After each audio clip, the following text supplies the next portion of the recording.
Thanks very much. Morning, everyone. Thanks to Colin and Elaine and Suzanne for having us.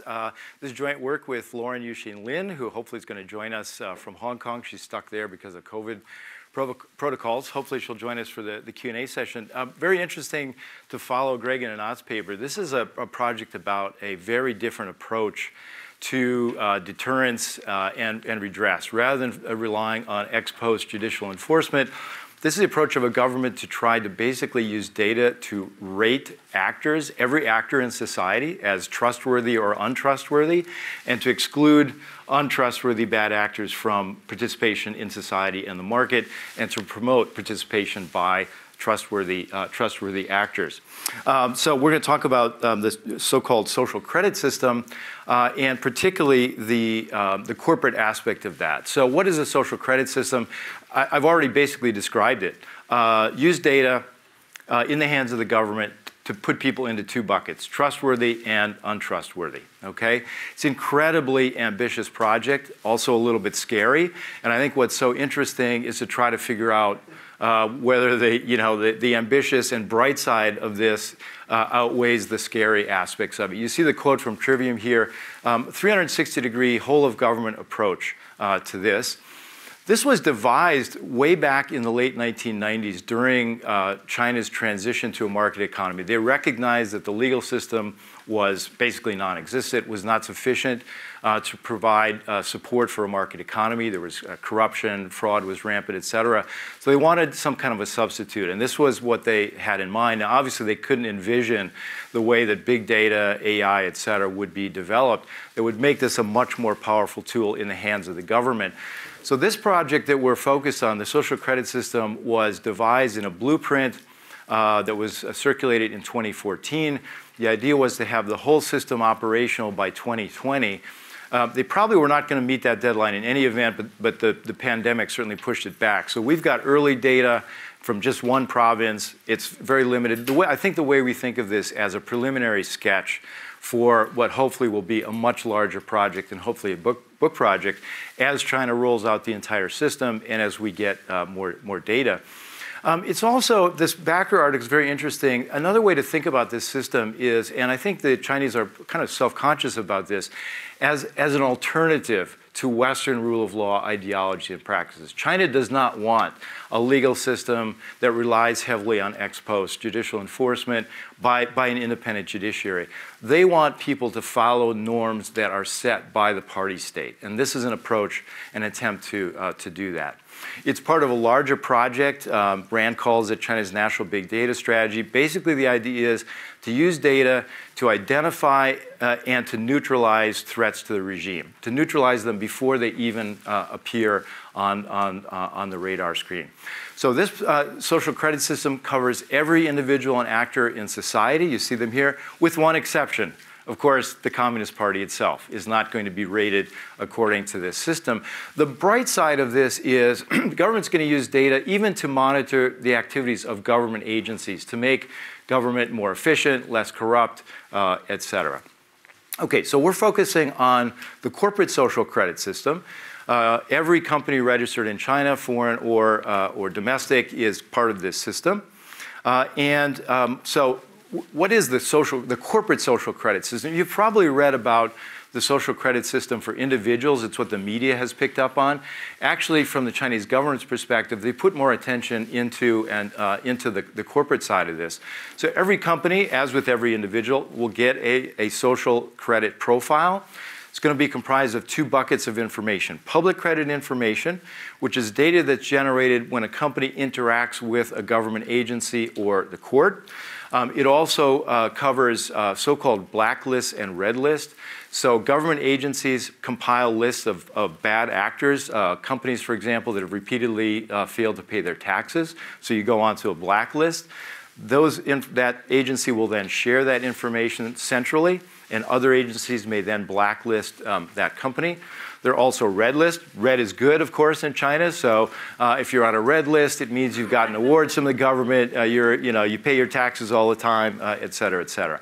So all of this information is going to be compiled and centralized, and then disseminated to local governments, which are going to score the companies and use those scoring systems for their own purposes, and primarily to determine access to loans, to credit, to determine how often a firm should be inspected, how intensively it should be regulated.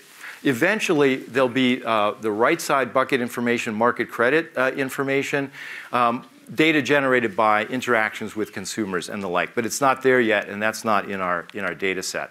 So how will these credit profiles be used? Well, they're going to be used comprehensively. Consumers could look at them. You can pull the credit profile of any company in China. Regulators will use them, again, to determine the intensity of regulation for a firm. Lenders could use this. And what we're going to look at is the use of this information by local governments in their scoring systems. So the way we frame this is a move from Chinese state capitalism to the potential for surveillance state capitalism. If you think, what are the key hallmarks of Chinese state capitalism currently? I would say there are two. One is a blurred boundary between a private firm and a state-owned firm. Done some prior work arguing that political connections, the ability to snuggle up to the state, is far more important than your formal connections to the state. So it's not necessarily the case that an SOE is by definition closer to the state than a private firm. It depends on political connections. And secondly, that the Communist Party has found a way to insinuate itself into every firm in the country in the form of Chinese Communist Party committees that are internal to the firm. And this is a way of disseminating party policy and industrial policy into the firm level, something we call policy channeling. Ron and I have written a paper kind of expanding on this idea of the corporation as a mechanism for policy channeling. So we've all heard about surveillance capitalism, the book by Zuboff talking about the way that Facebook, Tencent, et cetera, have found a way to commodify human behavior, what she calls behavioral surplus, which is then used by the platforms for private profit. So how might this system that I'm describing here be a tool for moving from sort of analog Chinese state capitalism to digital state capitalism?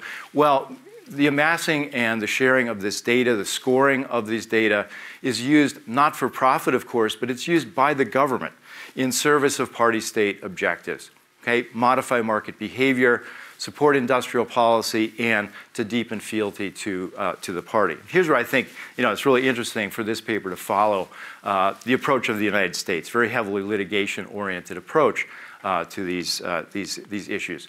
So, we got some simple empirics here. We don't want to make too much of it. We've got data from one province.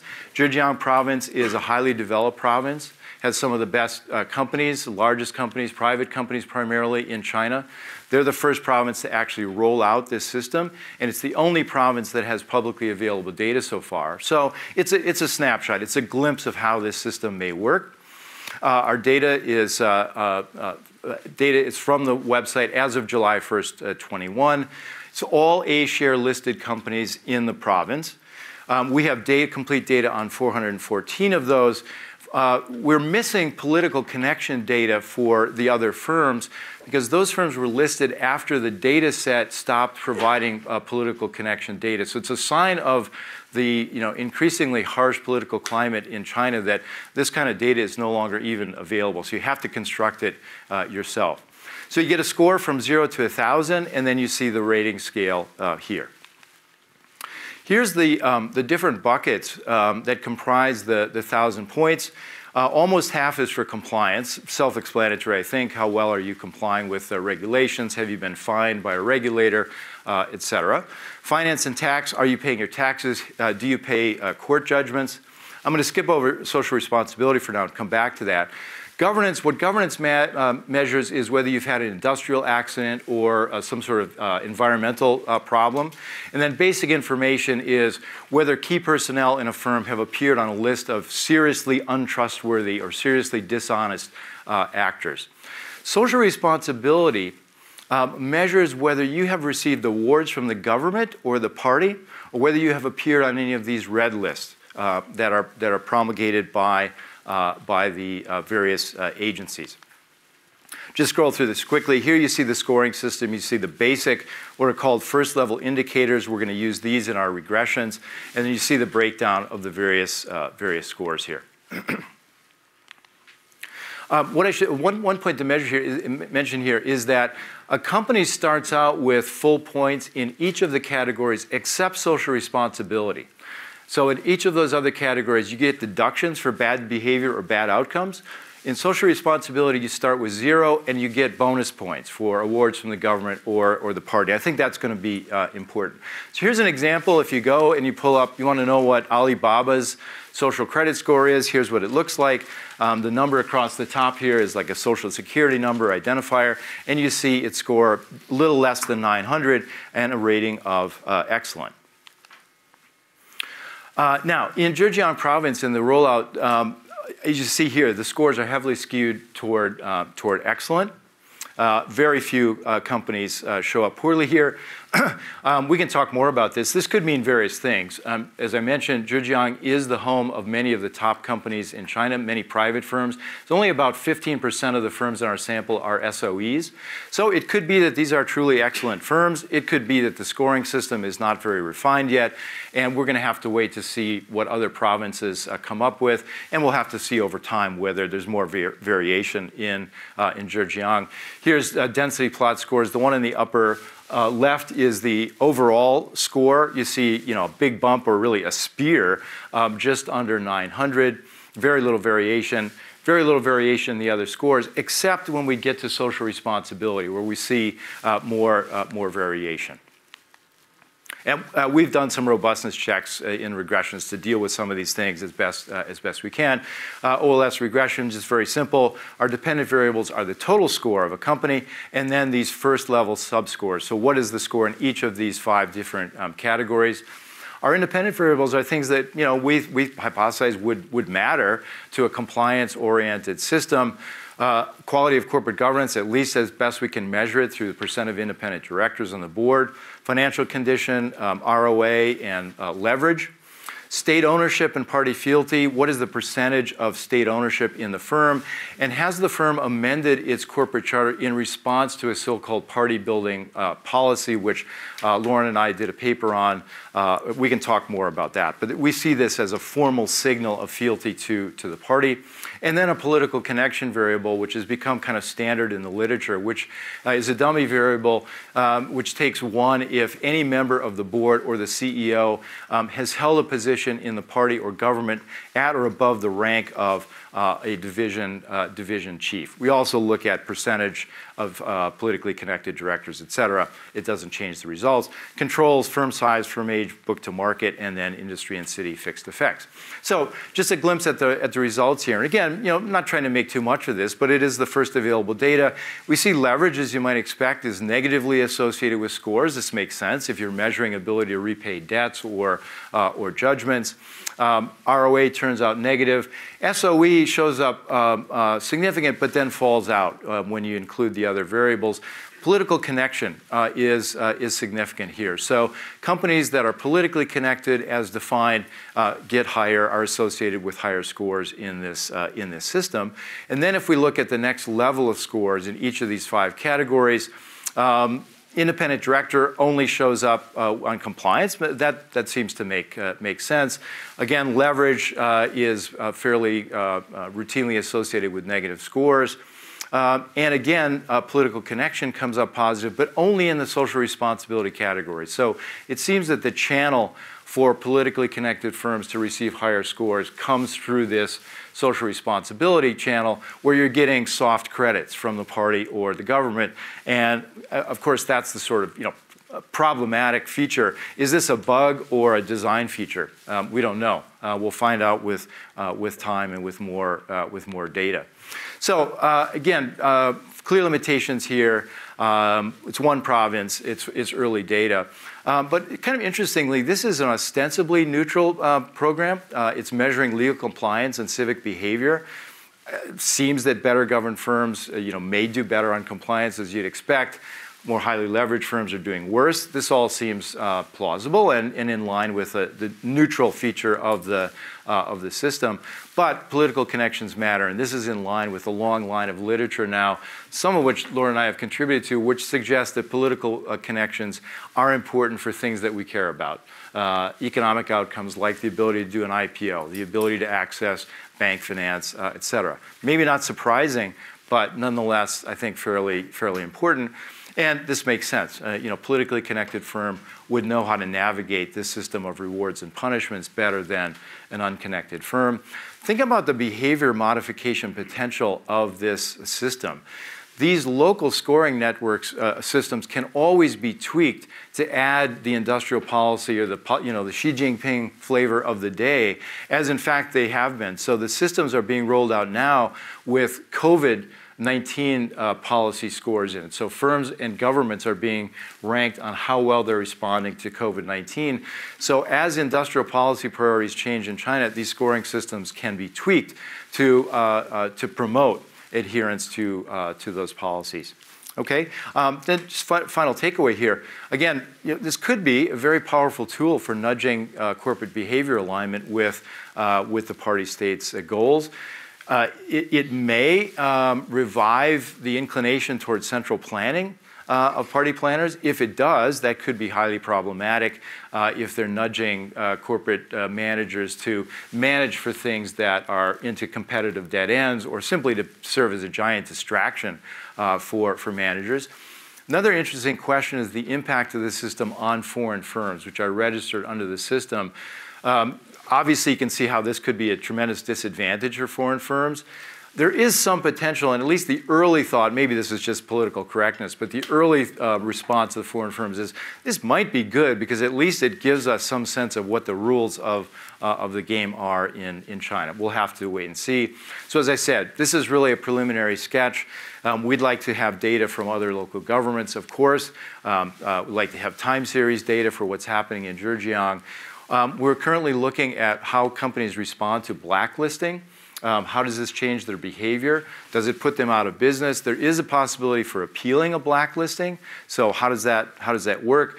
Turns out it's not that easy just to compile a list. It's not as if there is one central list of blacklisted firms. It does exist somewhere, but it's not publicly available. So we have to, scrape the web to try to compile this. Most of these firms are not public firms, and so doing work on that's going to be rather difficult.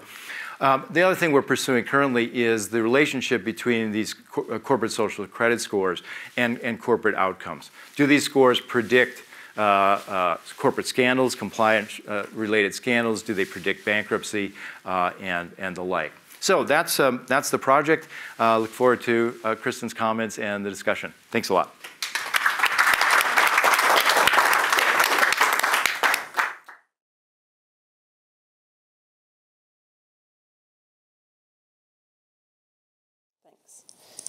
Hi everyone, thanks very much to the organisers for inviting me to be here to discuss Lin and Milhaupt's paper, China's Corporate Social Credit System and the Dawn of Surveillance State Capitalism. And I really enjoyed reading this paper and thinking about what it says.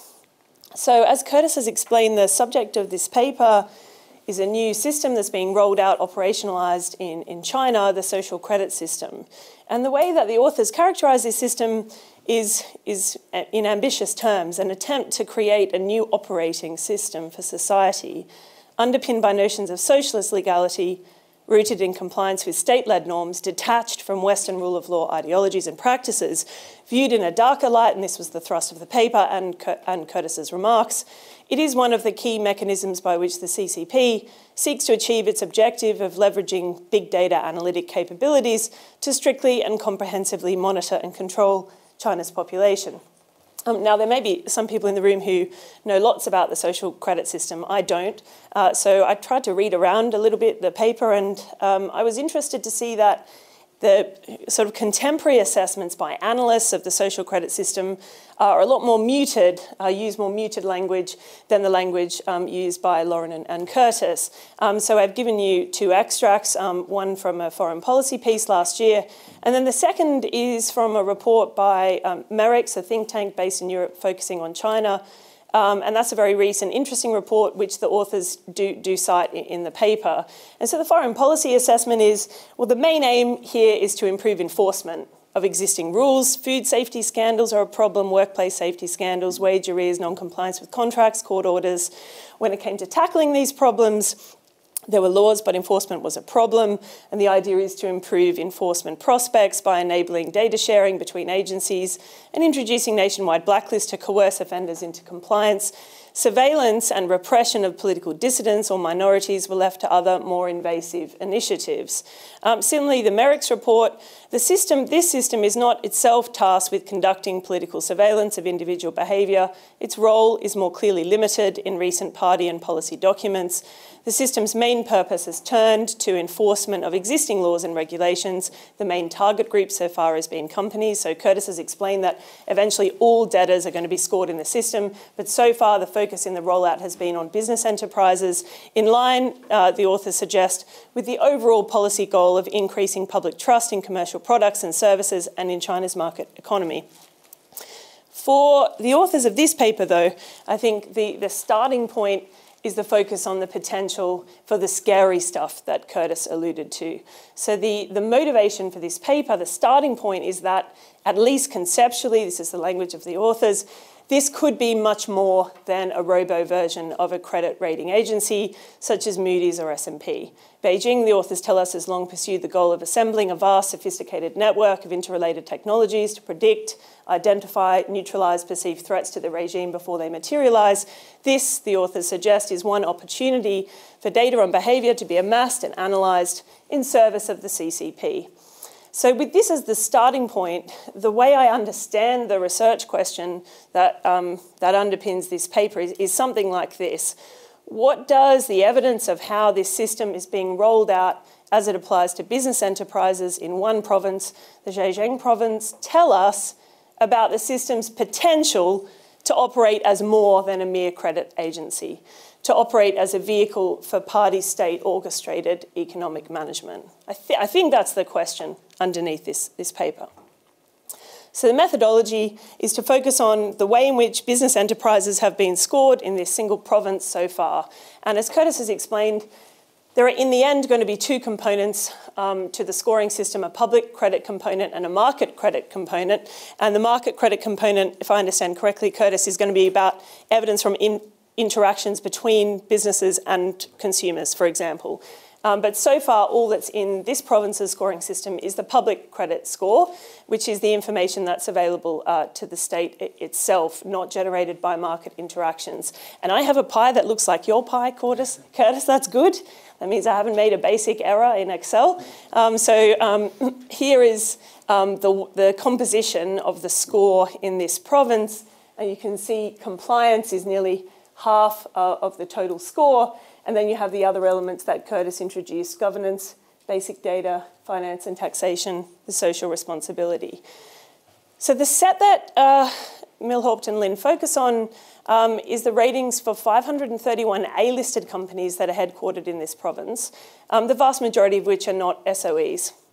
And I did want to ask Lin and Milhaupt about the decision to focus on the A-listed companies in this set, because the paper tells us that this province has scored 3 million business enterprises, but the focus here is on the, as I understand it, the dual-listed A-listed firms. And the reason I ask this question is because, as Curtis has explained in his presentation, 90% of the firms in this set are rated really, really well. And maybe this is not surprising when we drill down to look at some of the sub-indicators.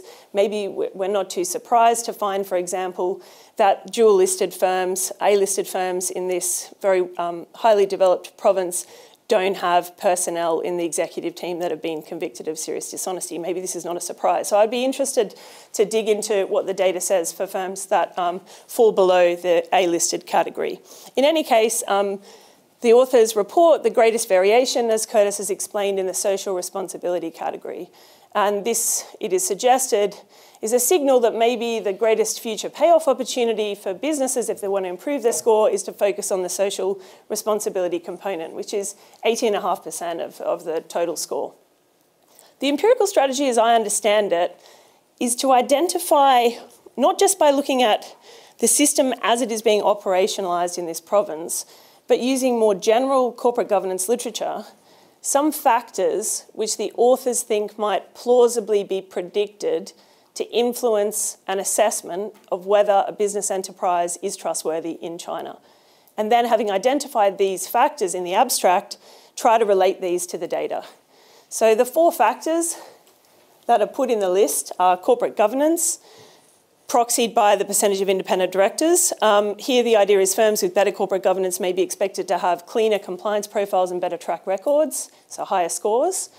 Financial condition, all else being equal, more highly leveraged, less profitable firms have a higher probability of defaulting on debts. State ownership and party fealty. It's plausible that direct connections to the party state in the form of state equity ownership and overt signals of fealty to the CCP would be associated with higher scores. And then, as Curtis explained, the 4th factor that's used here is political connections. And the idea is that politically connected firms can plausibly be expected to be rated more highly, more trustworthy in the system.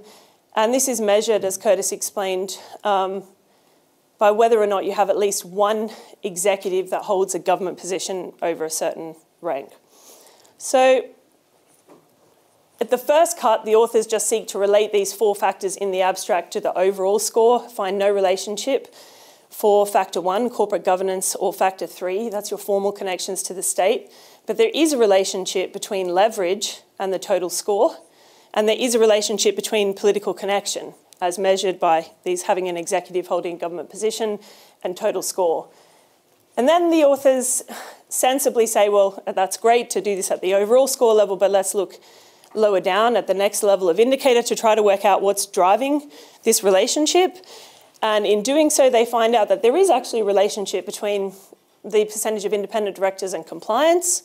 So the greater the proportion of independent directors, the higher the compliance score. The leverage relationship turns out to be present in 3 of the 5 components of the pie: basic data, finance and taxation, and compliance. The relationship between the total score and political connections turns out to be driven solely by what's happening in the social responsibility component of the overall score. And that leads the authors to say, what's set out at the bottom of the slide, our findings indicate that politically connected firms receive higher total scores by accumulating soft merits from party state organs. There's no evidence that such firms are doing better otherwise, that they have better compliance records or other superior indications of trustworthiness. The driver here is the social responsibility component of the total score. And this, to the authors, is sort of what's important in this early sketch of the data. So in the remarks I have to finish, I want to suggest that I think it's possible to frame the results in a different way and to think about the results differently. And as a bankruptcy scholar, that's how I would frame what I see. So I'm going to take you back to the Merrick's report I referred to, which the authors also cite. It's a very recent report on the rollout of the social credit system so far in China. And here are some interesting things I took from the report. One, as Curtis has already indicated, companies have been the main target of the social credit system rollout to date. Two, and I think this is very interesting, according to the authors of this report, and Curtis and Lauren can tell us if this is right, so far there's been significant variation in the design of the social credit system as applied to businesses, so the corporate social credit system, across provinces. So although there is national level guidelines, it seems that there's a fair amount of wriggle room for provinces to focus on what's important at the within province level in designing the scoring system. And three, according to the authors of this report, the most economically developed regions have also been the regions that are most interested in operationalising this system. And so the map on the screen is the author of the Merrick's report's way of trying to signal this visually. So the darker the colour, the more work the state has done in operationalising the system as measured by the number of official government documents that have been produced, operationalising this and setting out the rules. So against this backdrop, then let's look again at the scoring system introduced in Zhejiang province, the focus of this paper. So if I look at the scoring system as set out in the appendix to the paper, It looks to me like a system that's designed to score fraud and actual dishonesty, to provide information on fraud and actual dishonesty, and default in legal obligations.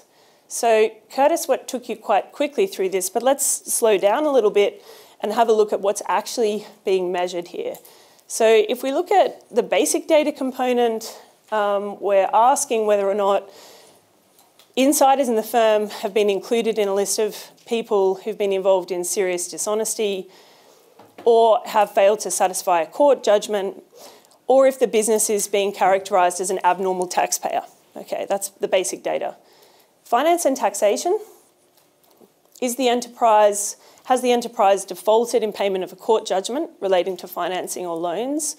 Is there a record of criminal liability relating to financing or loans?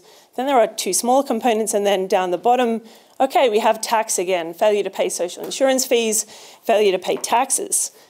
Then let's look at compliance. So this is a big chunk. Remember, this is 45% of the pie.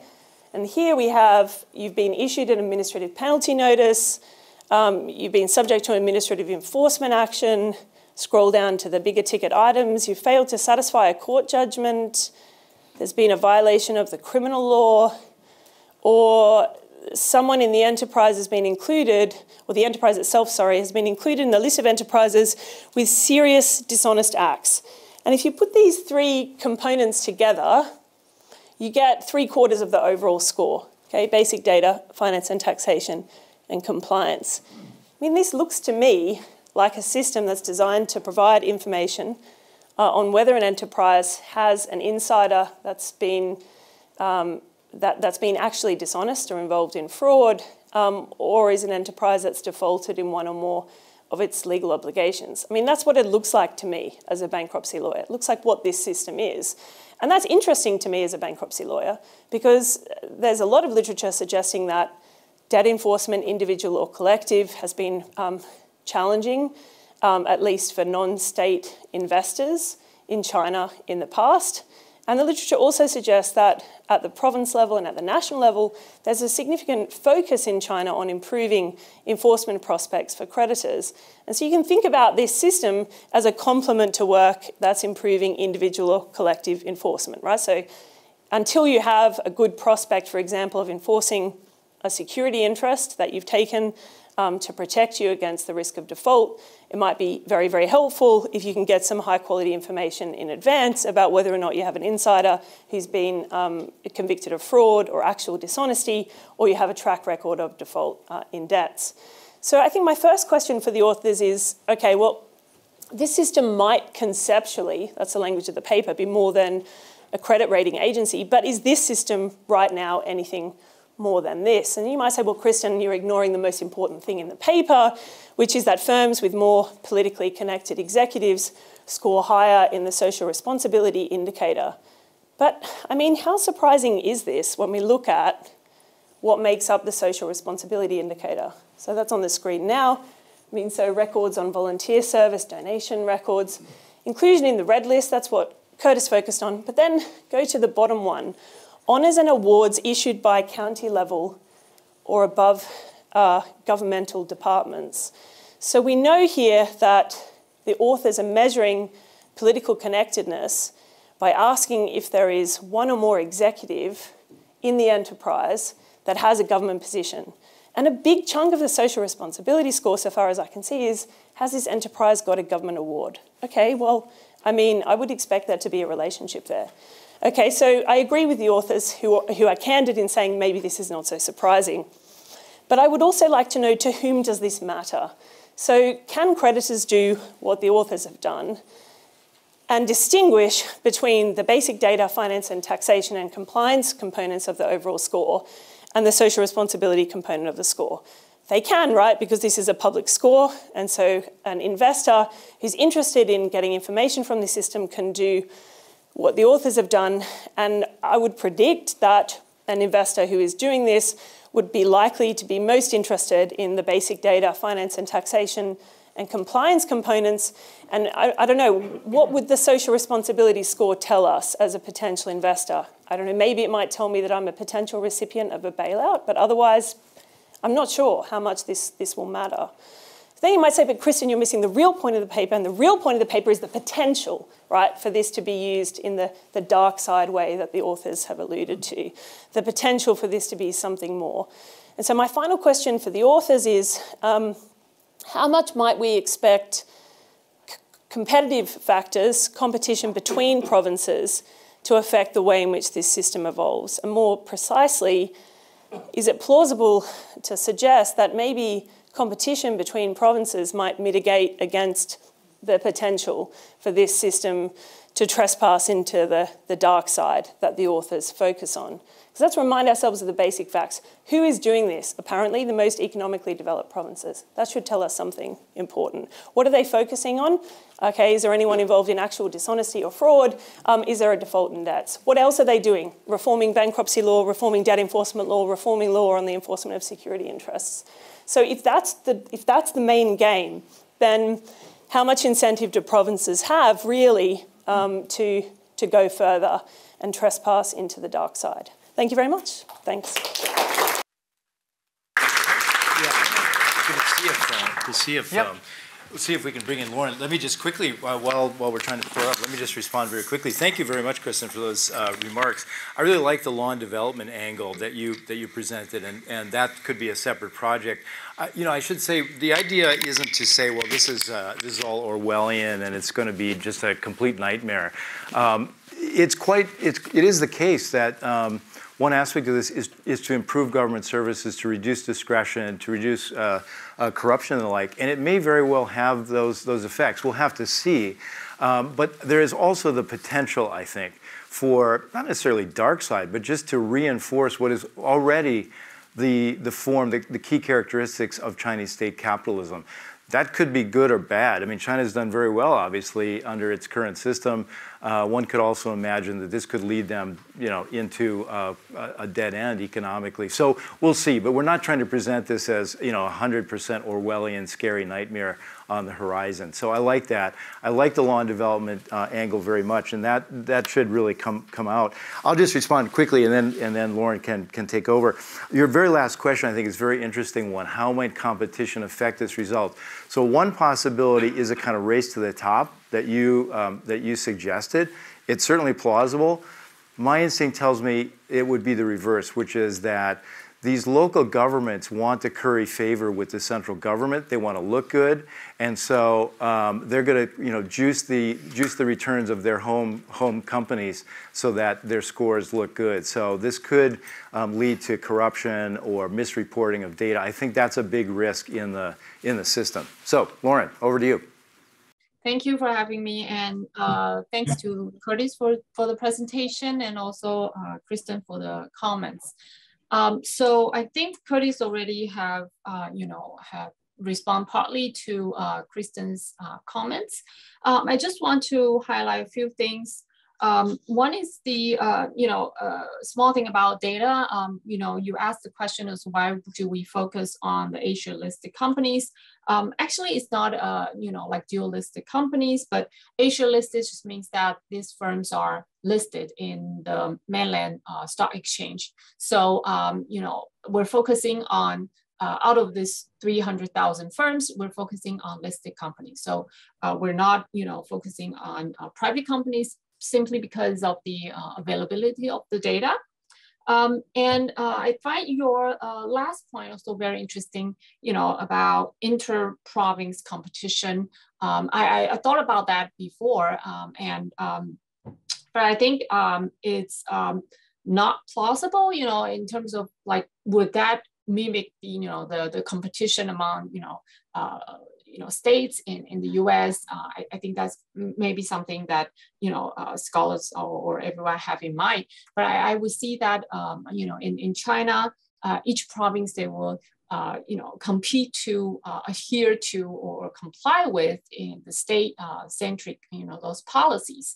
So I think they will be happy, or they have to incorporate those state or party, those rules that that they have in mind, as in the central government. So, for example, the as Curtis also mentioned about the COVID-related, those rules, this local government, they can easily, change these scoring standards and just implement whatever is, at the heart of the central government, and show to the central government that, they adhere to the central policy. Because if you understand the Chinese political economy, this provincial head, they are, competing for positions, in the central level. Usually, after their term in the provincial level, there's a possibility that they can promote it, by the party to the central level. So that's their career advancement opportunity. So they have very strong incentive, to comply with the central policy. And we also see that in the recent, the COVID-19 situation, we know that China is adhere to this zero COVID policy. And we also see provincial head, those party secretary will be terminated their term if there are outbreak in that province. So I think it's less likely that they will compete to get rid of that part, those, like the social responsibility part. And it's more likely that they want to adhere to the central policy. As to your question about, is this surprising to see, these scores are political connections matter? I think no, it's not surprising. And it's actually, you can see that from the scores, from the measurements, right?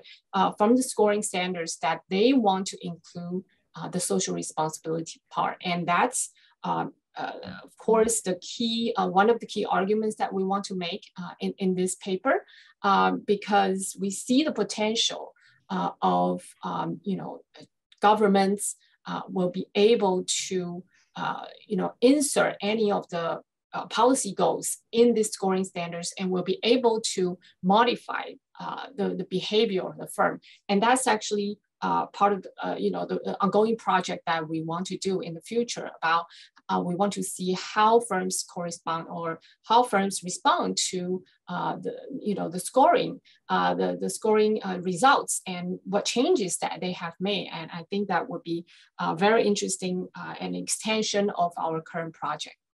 That's my preliminary response, and I will hand the floor back to Curtis. Okay, great. We have a list of with questions from Holger, Elizabeth, Dan, Dirk, Jeff, and Greg. So, and Rui and John. So, may I suggest that we take 3 questions at a time? Is that okay? Sure. Holger. I'll make it very quick. Statistical point. The way you do it, you run these regressions with multiple coefficients, and then you pick the one that's significant. And I think you can't do it that way. You shouldn't do it that way. If you do from a classical perspective, you should do a multi-testing adjustment, and I've just done the back of the envelope calculation. You don't have a significant effect. If you do it from a Bayesian perspective, you should take into account the fact that these coefficients are pretty small. If you thought that they were a big effect, you'd expect a big coefficient. So actually, I would think that these data actually speak against the hypothesis, and I'll stop there, and I'm happy to talk more about the technical side of it if interested.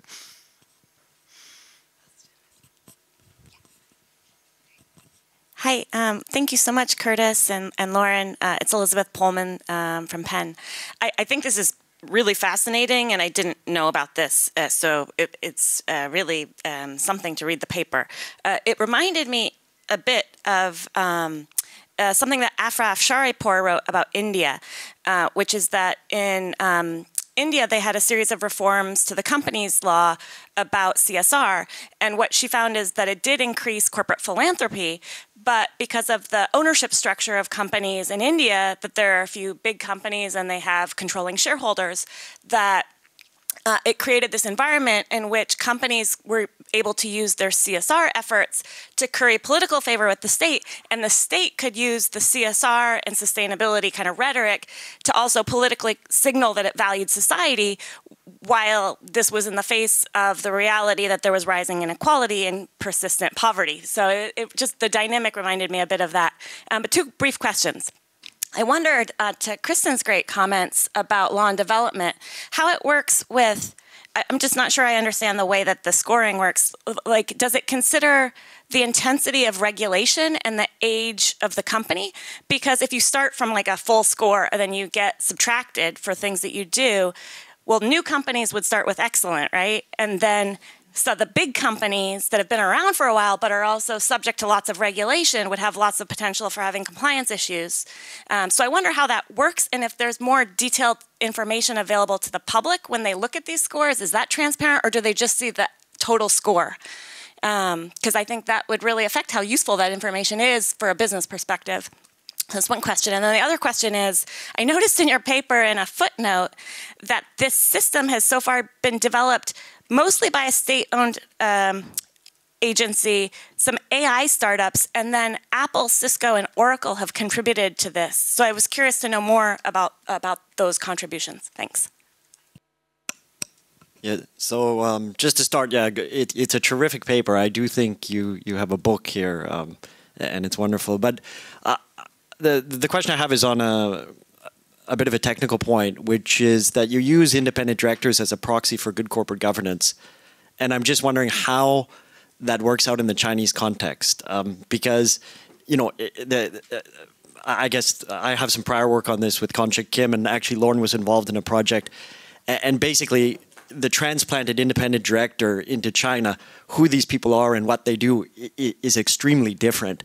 And there's no empirical evidence that I'm aware of a relationship between independent directors in the Chinese context and good corporate governance.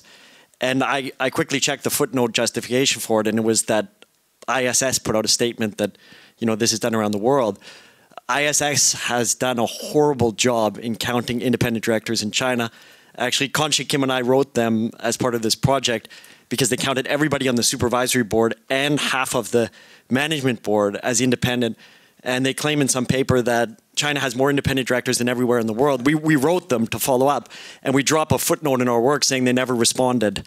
So yeah, I'm just wondering what the justification is for independent directors to be a proxy for good corporate governance.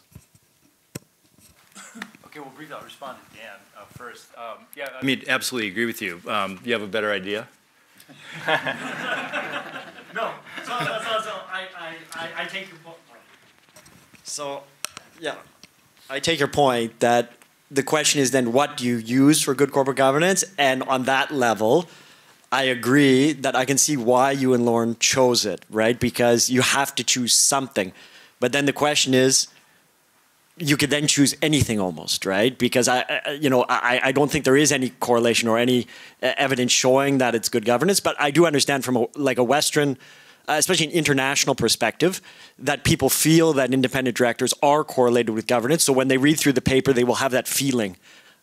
So I don't have a better solution except to say that I think it could be problematic as a proxy. Yeah. Okay, fair enough. Yeah, I'll quickly, and I'll turn over to Lauren.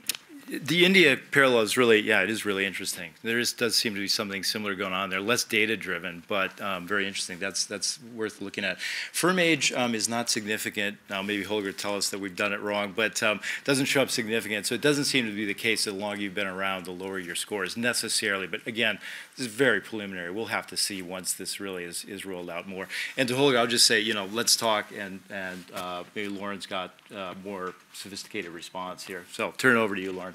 Anything you want to add? Thank you. So about Dan's question about percentage of independent directors, really, you know, the best, I think, proxies that we can find for, you know, corporate governance in China. And I understand your question that, but I think it's, you know, what really works in corporate governance. I think it's another question, but how do we measure corporate governance?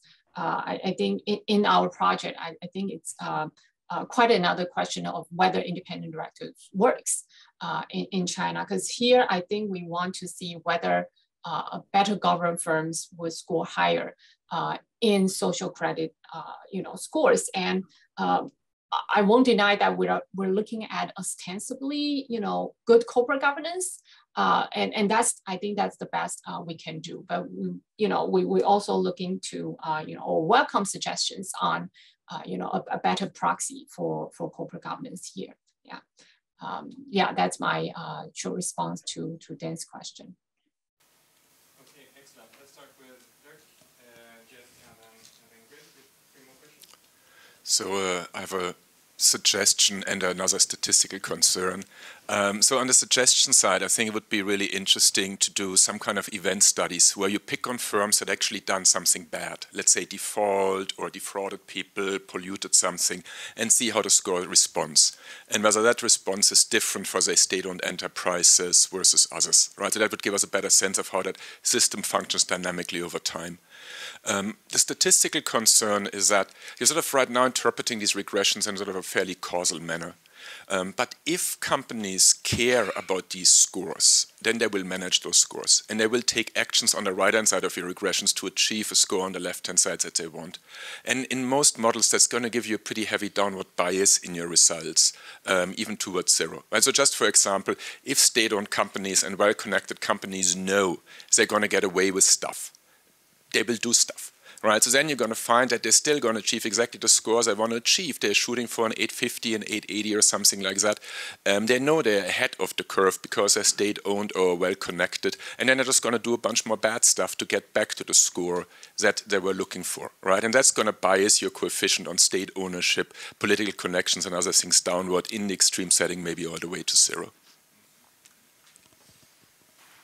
Jeff? So Dirk, basically the first point was what I was going to ask about, but in a more general way, the stock price data, I mean, they're listed firms, so you might be able to do a lot more with the stock price data, observing when there's a change in the score, does it affect the stock price? Are any of the firms blacklisted firms? Does that have an effect on the stock price? If they're close to being on, the blacklist, does that affect? So it seems to me the outcome variables on the stock price might give you some measure as to to whom this matters. Are investors attuned to it, or is something else going on in the system? So if in a purely positive sense, we're going to go out and build the ideal credit model for firms in China, I would probably put, are you politically connected in the credit model? Not because, I think that's a good thing, but because I think that's a good predictor of what's going to happen in default or something. So, just in terms of interpretation, I'm not sure if you want to think of this as, an evil thing or something that is reflective of a situation in China that it's there anyway and we're just describing how it is. One thing you might look for in that is, are there elements of the credit score that are useless in predicting firm outcomes, and are those the politically sensitive parts of the credit score? So political connection is in there.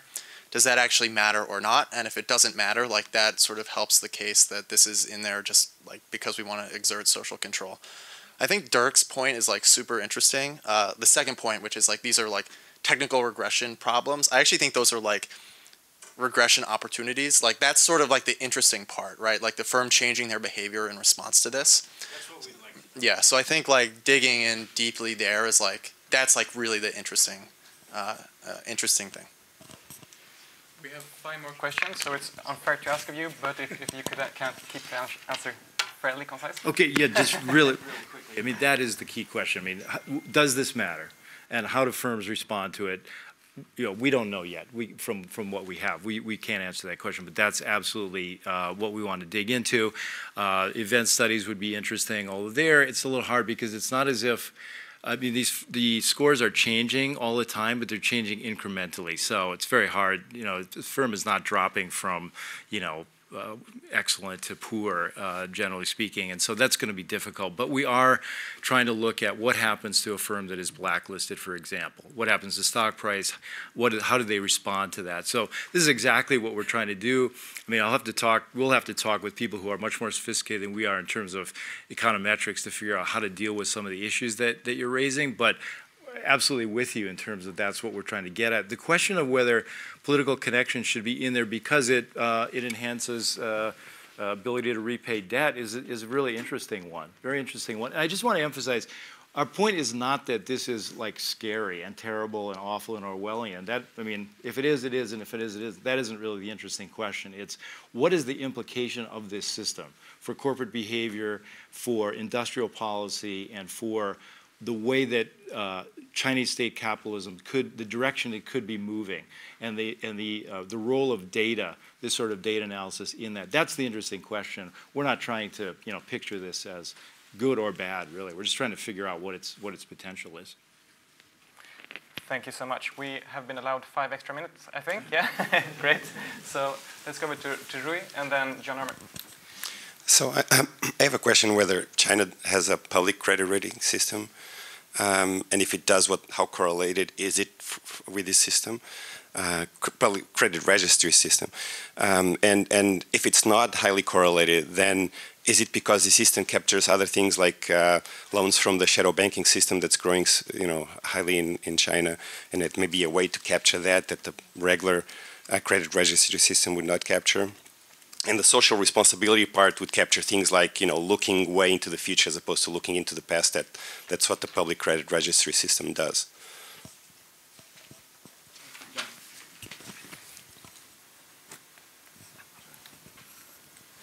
Oh, sorry, John. So I want to just echo a couple of points that came out of Kristin's talk and what Greg said. So your emphasis in the research is on the incentives this creates for firms, and so I think the question I would ask is, what's the baseline? So, you know, I would have thought that having political connections would be a valuable thing for business in China. I know that they're pretty endemic. We know also that making unauthorized payments and all sorts of other inefficient activity is also quite endemic in China. So what difference does this make?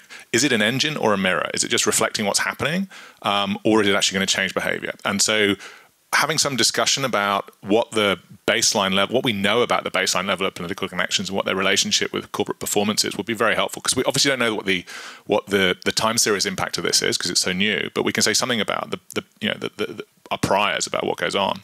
And then secondly, you know, conceptually it's possible this could be an improvement because it could allow firms to focus their relationship with the state in ways that are actually productive rather than making all sorts of, you know, reciprocal gift giving and bribes and stuff that may have gone on in the past. And so it's not necessarily problematic. Just before you answer that, let's allow Henry in.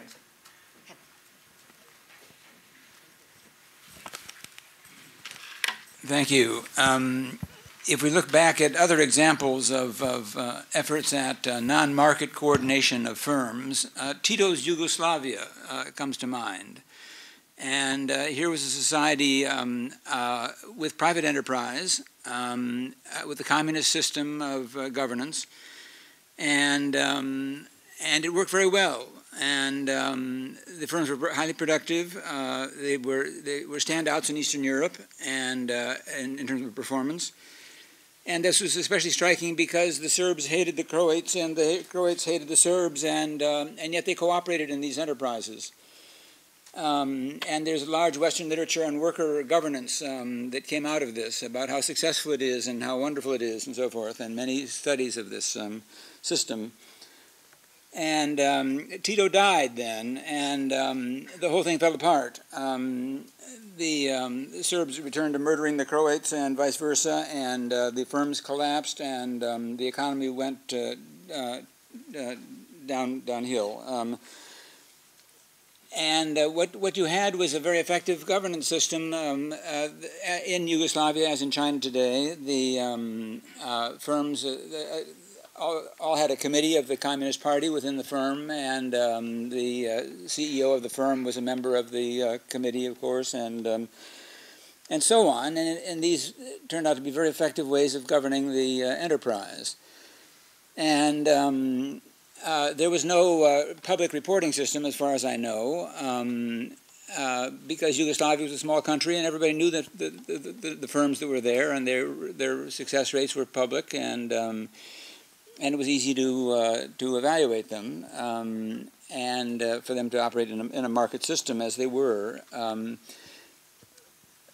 But what you have in China, it sounds to me like it's a similar system, but you've got so many companies, and the problem is not inter-ethnic combat, as it was in Yugoslavia, but it's individual corruption and malfeasance of an ordinary sort. So far as I know, these people are all Han Chinese, and you don't have ethnic problems to deal with.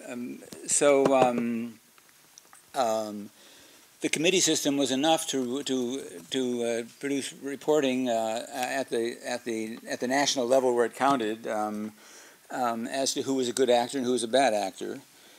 But it looks very attractive. The Yugoslavian system looked very attractive. It controlled a social evil, which was inter-ethnic combat and lack of cooperation, and it didn't require quite the elaborate information apparatus the Chinese have got set up here, but maybe with that apparatus, the Chinese system will work just as well as Yugoslavia did, and maybe this will be a great success. As Curtis says, it needn't necessarily be an evil thing. At least given that you're going to have a socialist system. Anyway, maybe Yugoslavia is worth taking a look at as a forerunner. We have 2 more questions, but do you want to jump in, or why don't we just take the questions? Yeah. It's better to get the questions. We can always have a conversation. June and Erik. Yeah, I have a very short question.